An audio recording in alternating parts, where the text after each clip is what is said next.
Today, I'm going to show you how to set up OBS Studio for the absolute best performance on a low-end PC. If you've tried streaming or recording but run into lag, choppy video, or sometimes even crashes, don't worry. By the end of this tutorial, you'll know exactly which settings to change to get smooth, reliable captures, even on older or budget hardware.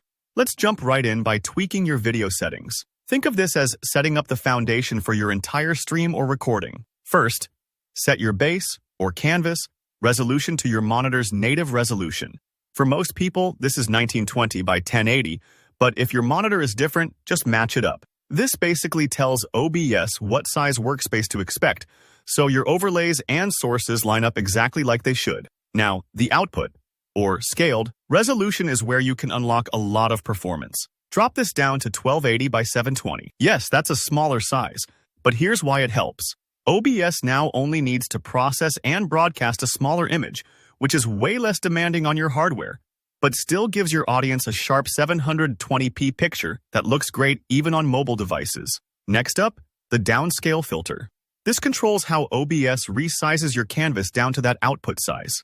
Bicubic and Lanczos both offer nice, clean results, but if you're noticing stutters and every frame counts, don't hesitate to switch to bilinear. It's less fancy, but a little less demanding. Think of it like swapping out a plush carpet for something lighter, so your computer doesn't have to carry as much weight each frame.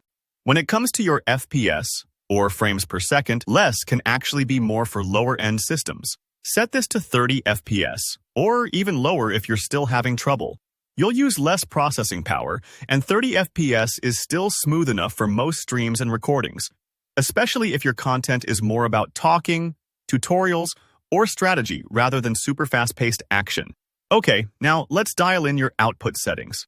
Change the output mode to advanced. Don't worry if you're not used to these settings, I'll guide you through them step by step. For your video encoder, if you don't have a dedicated graphics card, stick with X264, the classic CPU-based encoder. Fair warning, this can chew up a lot of CPU, so keep an eye on performance. But if you have an NVIDIA or AMD graphics card, absolutely select their hardware encoder.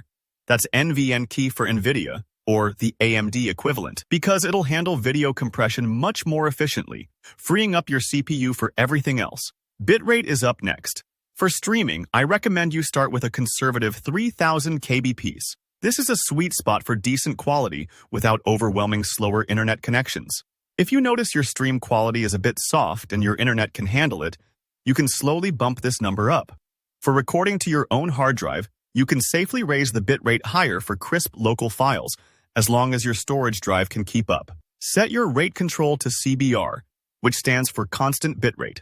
This ensures your video remains consistent and avoids sudden quality drops that can sometimes make streams look muddy or pixelated. Then, make sure the keyframe interval is set to 2. This just helps streaming services like Twitch or YouTube process your video more smoothly. Finally, let's pick the right preset. For X264 encoding, P4 or medium is a good balance of performance and quality to start with. If you're still noticing stuttering, try a faster preset like P3 or P2, which lightens the load even more. And if you're on a GPU encoder, go with quality or high quality to start and adjust as needed. That's it. You've just tuned OBS Studio for the best possible results on a low-end PC. Remember, you might need to test and adjust a few times to find the perfect balance for your setup, but these guidelines should get you very close. If you found this tutorial helpful, please hit that like button. Leave a comment below if you have any questions or run into hiccups, and don't forget to subscribe for more practical tips and tutorials. Thanks for watching, and happy streaming!